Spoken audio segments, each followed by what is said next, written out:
Dans l'actualité des idées aujourd'hui, qui a l'oreille du peuple? On en parle avec Emmanuel Andréani, consoeur, journaliste à Society, qui consacre dans son numéro de décembre un dossier aux Gilets jaunes, qui est à mes côtés pour interroger notre invitée, la philosophe belge Chantal Mouffe, professeure au département de sciences politiques et des relations internationales à l'université de Westminster, figure du post-marxisme.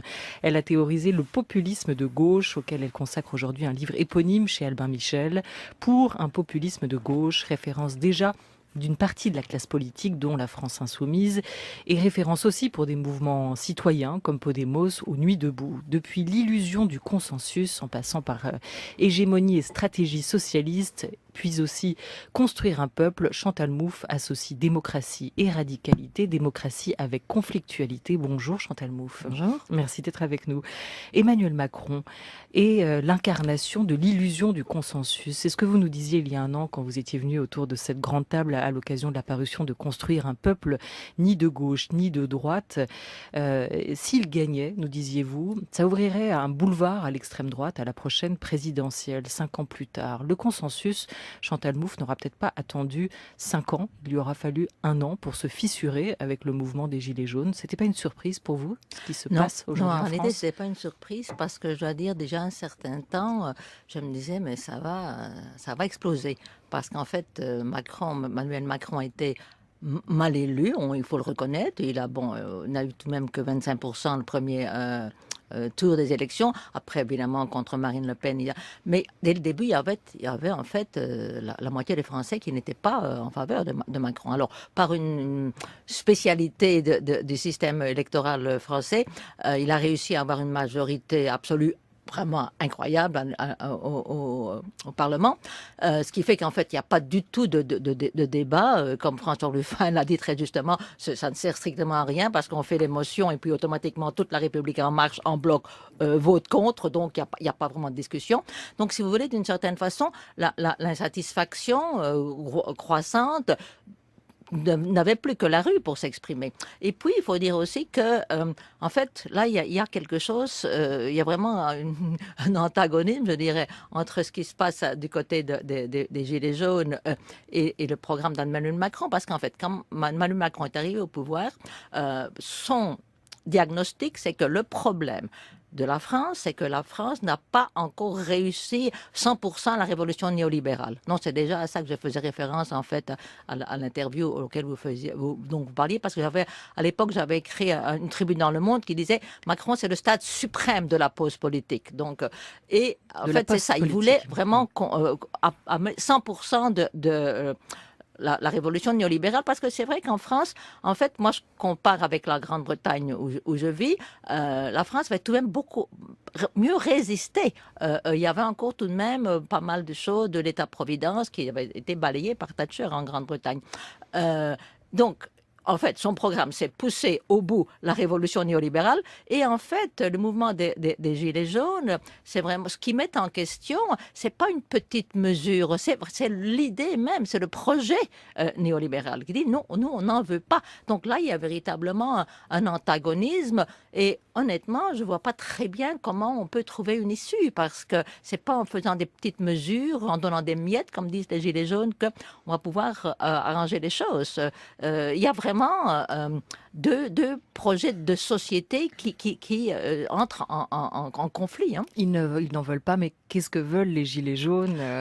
C'est aussi ça qui est particulièrement compliqué à identifier aujourd'hui, parce que ils forment les Gilets jaunes dans ce mouvement un peuple hétérogène par leurs revendications, mais très homogène, dites-vous, par leur conception de la citoyenneté, le rôle qu'ils accordent à la contestation et à la place des émotions. Ici, on pourrait parler de la colère. Les émotions, les affects doivent trouver leur place dans le jeu politique, Chantal Mouffe.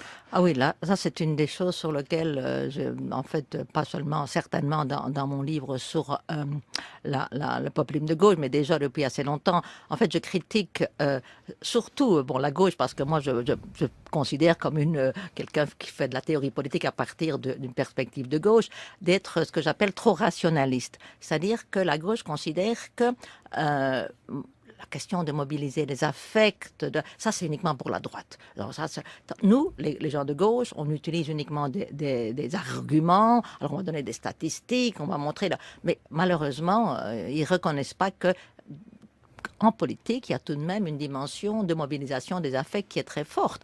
Et par exemple, je crois qu'un domaine où ça se montre, c'est que la politique, tout de même, ça a à voir avec la création d'identités collectives. Et les identités collectives sont toujours des formes d'identification. Et dans ces formes d'identification, il y a un élément affectif qui est important. Alors, je ne dis pas du tout, alors là, je regrette beaucoup, ça a été par certaines personnes qui, à mon avis, ont fait cette critique d'une manière qui est assez de mauvaise foi, parce qu'il y en a qui savent, qui connaissent mieux ce que je veux dire que ce qu'ils ne prétendent. Je ne dis pas du tout qu'il faut abandonner la raison et mettre les affects à la place. Je ne fais pas une apologie des affects au détriment de la raison. Ce que je dis, c'est que il y a toujours, enfin, je ne suis pas la première à dire ça, bien entendu. Au fond, déjà, par exemple, Spinoza montrait que pour que les idées aient une force, il faut que ces idées rencontrent des affects. Donc, je crois que justement, il ne faut pas séparer ce qui est la partie plutôt argument de la partie affective. Je crois que le problème de la gauche, c'est que justement, ils pensent que des purs arguments, mais les arguments, les idées, si elles ne résonnent pas avec les gens, avec la façon dont ils vivent leurs problèmes, elles ne vont pas avoir de véritables conséquences. Donc, je crois qu'il faut vraiment reconnaître que dans la création des identités politiques, il est nécessaire de mobiliser les affects. Et alors là, moi, l'argument que je donne, c'est que ces affects, ils peuvent être mobilisés dans des directions tout à fait différentes. Moi, je ne pense pas uniquement que les affects, ça va être utilisé disons, par le populisme de droite. Bien entendu, le populisme de droite mobilise les affects, mais le populisme de gauche devrait justement diriger ses affects vers des objectifs démocratiques, comme par exemple la justice sociale, comme l'égalité. Et je crois que c'est ça la différence fondamentale dans la façon dont on peut agir sur les affects. Entendu, Chantal Mouffe, au rond-point, dans la rue, une partie de la population ne se sentant plus ou mal représentée, estimant que leur voix n'est pas entendue aujourd'hui par le président de la République, par l'exécutif, par la majorité. D'ailleurs, une cote de popularité au plus bas depuis le début du quinquennat pour le président. À peine 27% des personnes interrogées qui le soutiennent encore, selon un sondage Odoxa qui a été publié hier. Alors, que paye-t-il Emmanuel Macron? Je vais donner la parole pour une question à Emmanuel Andréani du magazine Society, qui, dans ses pages, a interrogé l'historien Xavier Vignat. Oui, alors l'historien que nous avons interrogé insiste beaucoup sur l'aspect revanche des Gilets jaunes et met ça en perspective avec les années 2000 et le fait que le PS ait volontairement théorisé l'abandon des classes populaires à travers la fondation Terra Nova. Et il insistait sur l'affiliation entre Macron et François Hollande, et Macron et le social-libéralisme qui a été adopté et embrassé totalement par le Parti socialiste. Et il expliquait notamment que vous parliez d'affect, qu'un des sentiments très forts, c'est que Macron, d'une certaine façon, payait aussi pour une politique qui est menée depuis quasiment 20 ans et qui avait une forme de revanche très forte envers sa personne. Est-ce que vous êtes d'accord Oui, avec ça? je suis tout à fait d'accord avec ça. Je crois qu'il est évident que c'est pas quelque chose qui naît tout à coup avec la victoire de Macron. Mais c'est vraiment ce qu'il a voulu faire, comme je le disais il y a un moment, c'est pousser à bout cette révolution néolibérale qui a été mise en place par les partis sociaux-démocrates en Europe en général. Hein. Par exemple, une des thèses que je défends dans mon livre, c'est que si vous voulez, le développement de ce que j'appelle le populisme de droite est en grande partie la conséquence de l'abandon par les partis sociaux-démocrates des revendications populaires. Et justement, je fais référence aussi à Terra Nova qui dit les classes populaires sont perdues pour nous. Hein. Et bon, Marine Le Pen, c'est elle qui domine ça. Nous, on devrait se centrer sur les classes moyennes et sur les immigrés, parce que les immigrés, il y a moins de chances qu'ils soient, disons, attirés par Marine Le Pen. Mais donc, ils ont vraiment ouvert un boulevard à Marine Le Pen. Hein. Mais ça s'est passé en France, mais on constate dans beaucoup d'autres pays. Et en fait, c'est ce que j'appelle justement la pause politique. Dans le livre que j'ai publié, qui a été traduit il y a 2 ans par Albin Michel, donc l'illusion du consensus, je mettais déjà en garde, je dis non, cet rapprochement de la droite et de la gauche, le fait que finalement il n'y a pas de différence fondamentale entre le centre droit et le centre gauche, ça c'est quelque chose qui est très mauvais pour la démocratie. Ce n'est pas comme il le prétendait à l'époque, un progrès, la démocratie étant devenue plus mature. Non, j'annonçais déjà en 2005, ça va créer le terrain pour le populisme de droite. Donc, si vous voulez, il y a tout un mouvement déjà. Et puis, alors après, bon, avec Macron, ça culmine parce que, bon, comme je le disais, il a voulu pousser ça au bout. Et bon, l'exaspération, les gens, si vous voulez, c'est devenu intolérable. Hein. Je crois que c'est ça que montrent les gilets jaunes. Il y a vraiment, bon, on ne peut plus. C'est intolérable. Donc, moi, comme je le disais il y a un moment, je m'attendais à quelque chose comme ça, en vérité. Et donc ça a craqué. Une autre question d'Emmanuel Andréani. Oui, l'historien qu'on a interrogé insiste aussi sur l'erreur de fond qui a été commise alors par le PS, qui est en fait d'avoir considéré que les ouvriers et les classes populaires étaient forcément acquises à l'extrême droite, alors qu'en réalité, le premier parti des classes populaires, c'est plutôt l'abstention. Et on le voit très bien parmi les Gilets jaunes, il y a un rejet quasiment viscéral de la politique.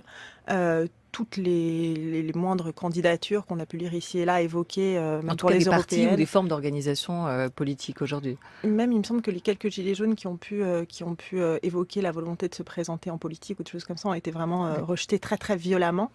Vous avez théorisé la reconquête et vous plaidez pour la reconquête de la gauche de ces classes populaires. Est-ce qu'en fait, est-ce que ce ne serait pas déjà trop tard ? Écoutez, espérons que non, mais vous avez tout à fait raison. Et moi, c'est une chose qui me préoccupe, c'est de voir justement ce rejet de la politique, disons, parce que ce mouvement, c'est un mouvement évidemment, un mouvement politique, bien entendu, mais c'est un mouvement politique qui prend une forme antipolitique, hein, qui rejette justement tout ce qui est les partis politiques. Et en fait, ça me fait penser, alors il y a énormément de différences, c'est pas du tout le même genre de public, mais aux indignados en Espagne, hein, quand bon, c'est un mouvement alors, qui se manifestait d'une manière différente parce que c'était l'occupation des places, mais il y avait aussi, par exemple, il réclamait démocratia realia. Nous, on veut une démocratie réelle, effective, maintenant. Et on ne veut pas du tout avoir des rapports avec les partis, avec les syndicats, on ne veut plus de ça. Alors, le problème de cette position, c'est que finalement, ça ne débouche vraiment sur rien en ce qui concerne des transformations électorales, enfin, du pouvoir. D'ailleurs, en Espagne, après avoir eu d'une même une effervescence sociale très grande, à travers justement les indignados, lorsqu'il y a eu des élections, c'est le Parti populaire, qui est le parti de droite, qui a gagné la majorité absolue.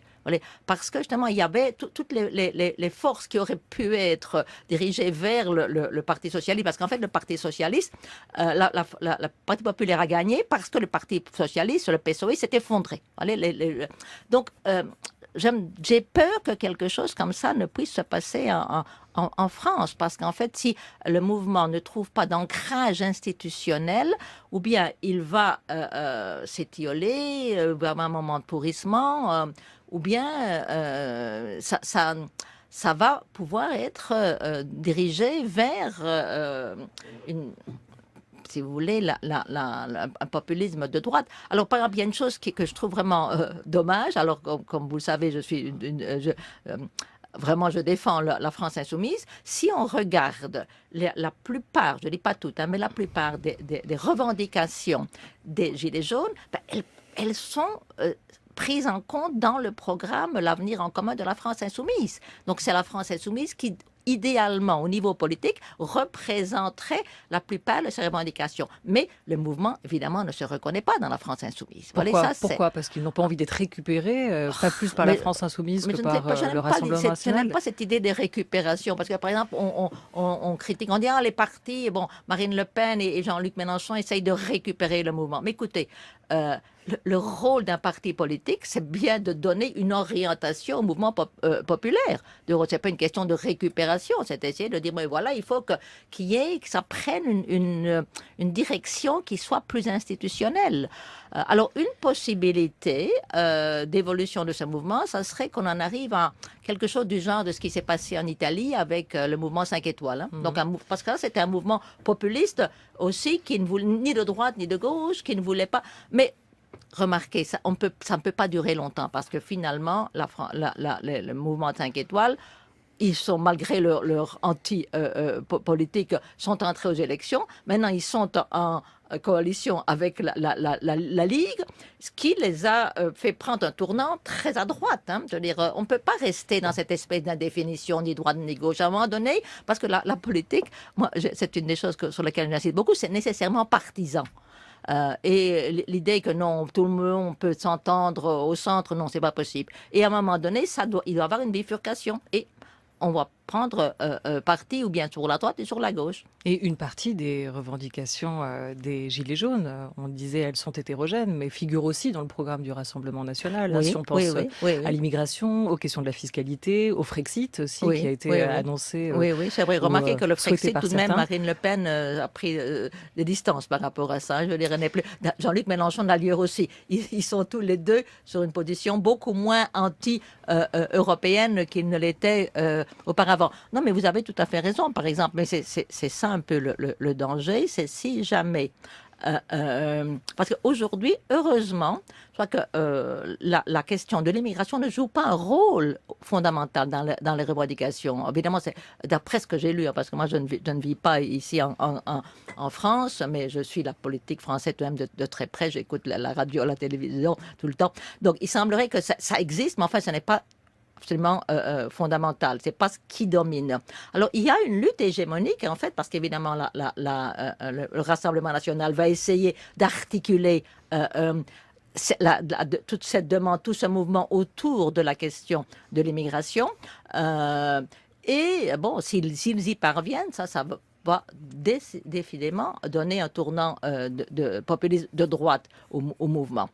C'est pourquoi il serait important, justement. Par contre, moi, je trouve qu'il y a des choses qui sont importantes. Je crois que le fait que lorsque il y a eu un des samedis, une grande manifestation, par exemple la présence parmi les Gilets jaunes du comité Adama. Ça montrait qu'il y avait une sorte d'articulation qui se faisait entre les demandes des Gilets jaunes et les demandes des quartiers de la banlieue, des quartiers de banlieue. Ça, c'est un signe tout de même important parce que ça montre que ça prend une direction plutôt émancipatrice, de justice sociale, de convergence. Pour tenter de comprendre votre pensée et ce qui différencie aussi le populisme de gauche du populisme de droite, je cite quelques mots de l'introduction de votre essai pour un populisme de gauche qui paraît chez Albin Michel.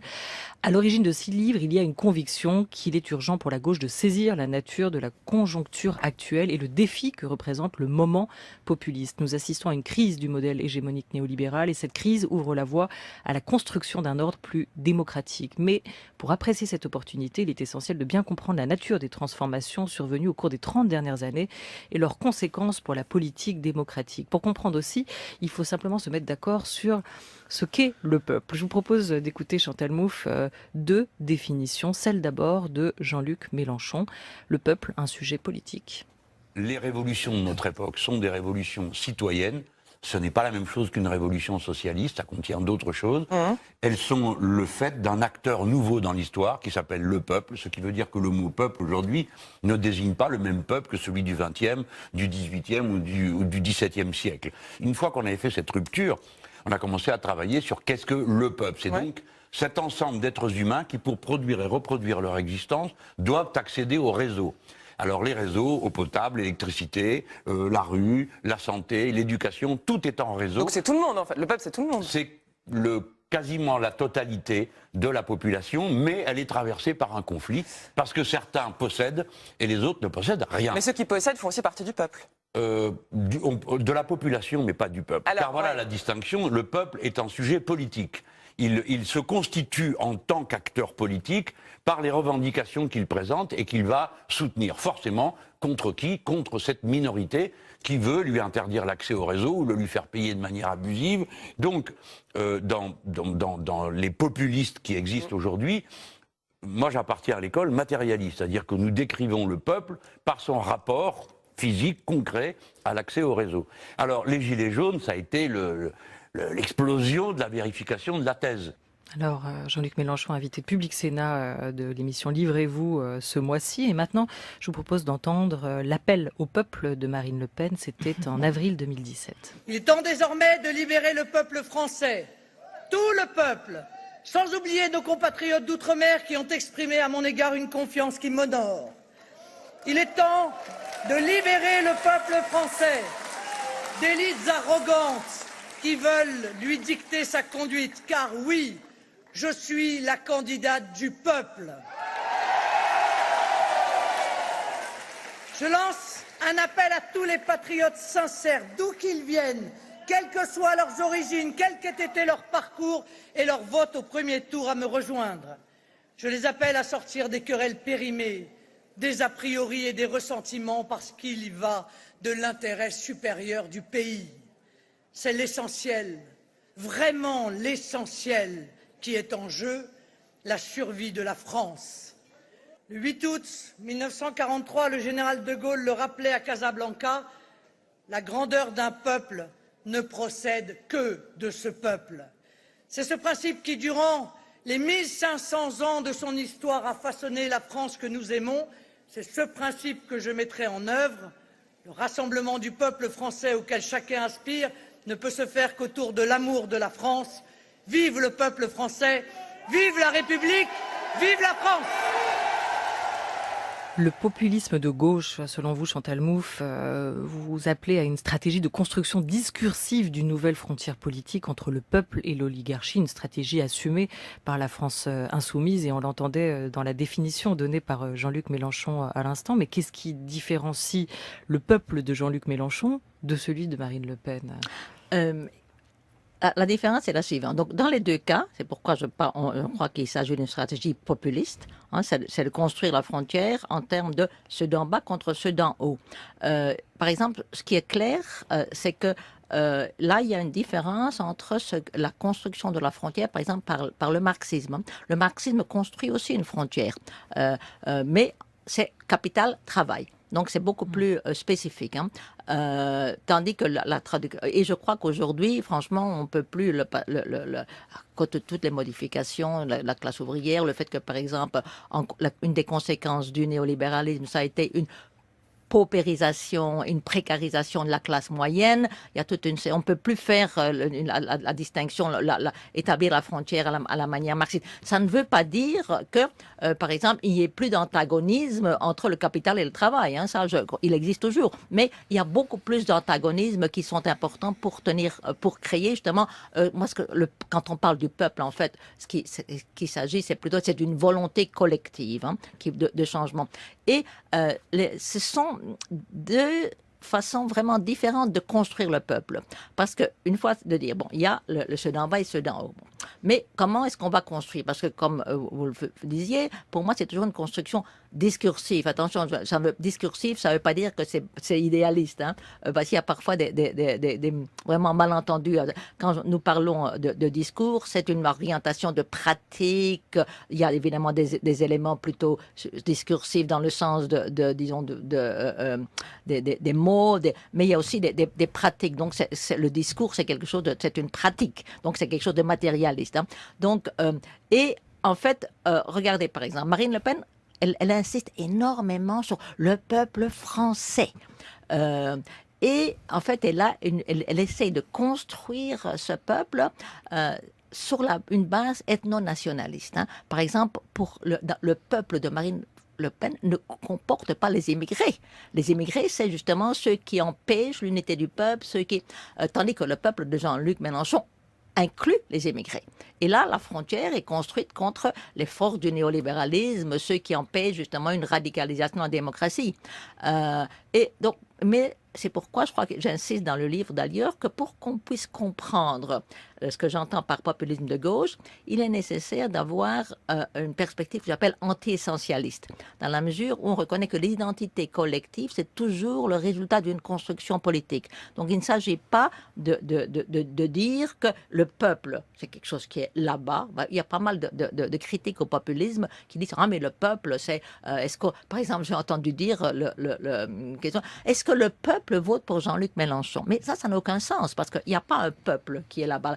Il y a population, oui, mais le peuple, c'est toujours un sujet collectif construit de manière discursive. Dans ce point de vue-là, je dis que ce que Jean-Luc Mélenchon dit est tout à fait dans la ligne de ce que je pense. En tout cas, vous avez dépassé aussi cette idée de lutte des classes. Il faut trouver aujourd'hui des thèmes fédérateurs entre les classes populaires et les classes moyennes, ce peuple élargi qu'évoquait Jean-Luc Mélenchon.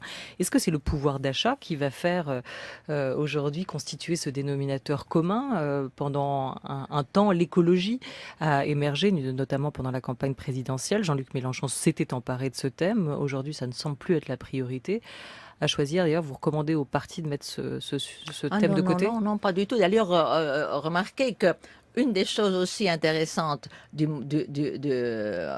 certaines des manifestations des Gilets jaunes, je crois que c'était aussi il y a deux samedis, le fait qu'il y a eu une convergence avec les manifestations écologiques. Donc là, je ne pense pas du tout qu'il faille les opposer. D'ailleurs, la construction d'un populisme de gauche, c'est justement articuler ces demandes avec d'autres demandes, des demandes écologiques.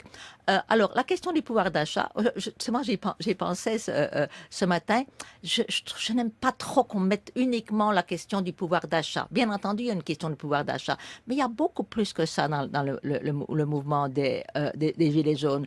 Par exemple, je crois que dans le livre, en fait, j'analyse la situation actuelle. Nous sommes dans une situation que j'appelle de post-démocratie. Et il y a deux éléments à cette post-démocratie. Le premier élément, qui est un élément, disons, plus politique, c'est la conséquence de la pause politique, le fait que justement l'idée de souveraineté populaire a été abandonnée parce qu'en fait, lorsque les citoyens vont voter, ils n'ont pas véritablement la possibilité de choisir, d'avoir une voix. Et il y a aussi l'autre élément qui est le moment plutôt d'oligarchisation, donc la lutte contre les inégalités. Mais je crois que l'élément, d'ailleurs on le voit très bien quand il parle de référendum, le RIC, il y a aussi une volonté, c'est pas uniquement sur des questions matérielles que les Gilets jaunes s'organisent. Il y a aussi, on parle beaucoup, ils veulent la dignité, ils veulent être reconnus et ils veulent avoir une voix. Donc ça, c'est quelque chose qui indique que, bon, ça c'est fondamentalement une revendication de type politique et qu'on ne va pas satisfaire simplement en leur donnant un peu plus de pouvoir d'achat. Le pouvoir d'achat, oui, c'est une dimension, mais ce n'est pas la seule. Et je crois que c'est ça qui est important dans ce mouvement. C'est vraiment, en fait, ce qu'ils mettent en question, c'est la post-démocratie. C'est pourquoi je crois que il faut vraiment la radicalisation de la démocratie, c'est la seule solution. Sur cette question du RIC, du référendum d'initiative citoyenne, les députés de la France Insoumise s'apprêtent à déposer une proposition de loi constitutionnelle en ce sens pour appuyer son instauration, mesure donc portée par le mouvement des Gilets jaunes. Une question d'Emmanuel Andréani du magazine Society. Oui, à propos de ce référendum, vous parliez tout à l'heure de la nécessité pour la politique et pour la gauche de renouer avec les affects en politique.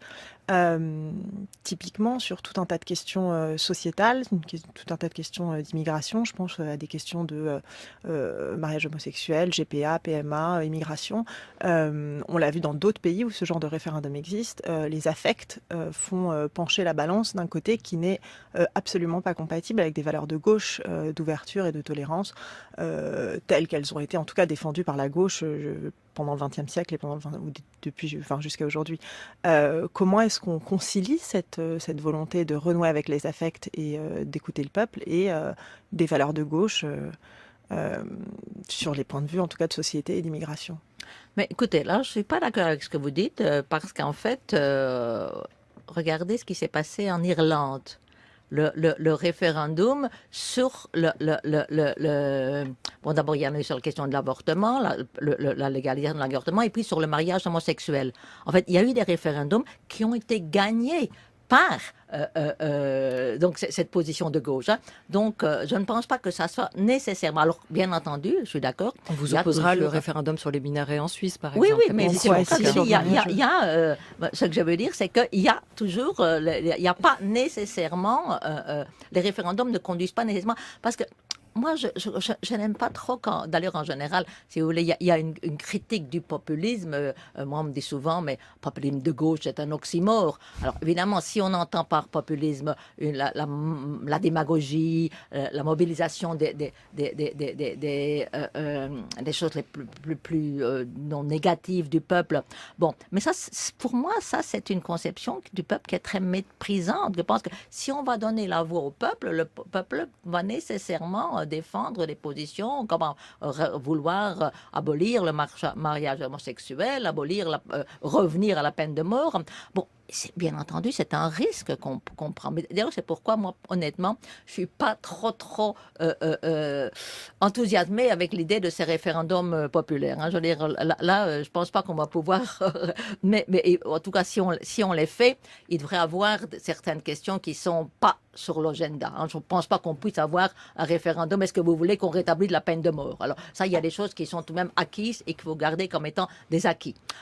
Mais je crois que moi, j'ai pas du tout cette vision méprisante du peuple. Oh, ce sont nécessairement des affects, des passions tristes. Je crois que et alors on le voit dans le mouvement des Gilets jaunes. Il y a des demandes qui sont vraiment toutes leurs demandes pour la dignité. C'est pas nécessairement quelque chose qui va aller dans une restriction de la démocratie. Je crois qu'on peut justement, à travers ces référendums, mais ça dépend bien entendu des questions qui sont posées. C'est pourquoi le référendum, bon, vous savez, ça ne résout tout de même jamais rien de... Moi qui vis en Grande-Bretagne, après avoir vécu toute la tragédie, si on peut dire, du Brexit, on sait très bien que ça ne conduit pas nécessairement à des solutions. Hein. Donc, si vous voulez, ma réponse à votre question, c'est d'abord, je ne suis pas trop enthousiaste avec le référendum, mais de toute façon, je ne pense pas que nécessairement les référendums sont quelque chose qui vont permettre de mobiliser les affects et que ces affects vont nécessairement être dans une direction, disons, plutôt conservatrice ou réactionnaire. Je crois qu'on peut aussi, ça c'est une idée que je défends, mobiliser les affects d'une manière démocratique. Parce que moi je crois à la passion de l'égalité, je crois à la passion pour la justice sociale. Mais il nous reste, pardon Chantal Mouffe, 1 minute. Quel débouché selon vous pour ce mouvement des Gilets jaunes? Populaire ou populiste d'ailleurs? Vous dites comment? Non, je dis comment? que pour moi c'est vraiment un exemple je ne dirais pas non. Je ne dirais pas que c'est un mouvement populiste, parce que mais c'est une situation populiste. C'est une situation dans laquelle il y a toute une série de revendications qui s'expriment sur la base d'une construction populiste, donc ceux d'en bas contre ceux d'en haut. Pour que ça soit un mouvement populiste, ils n'en sont pas encore là, si vous voulez, parce que le mouvement n'a pas encore il est encore trop hétérogène et on ne sait pas très bien. Alors ça peut évoluer d'une manière de mouvement populiste de droite, c'est une possibilité.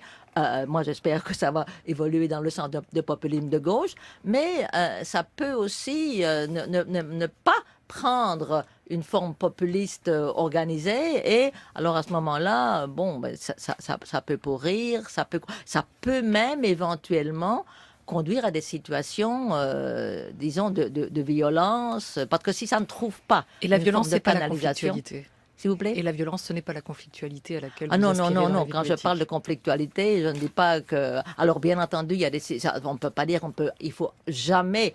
la violence, ça peut être aussi parfois une réponse, une défense. Mais en tout cas, quand je défends la conflictualité, je ne défends pas la violence. Merci beaucoup à vous.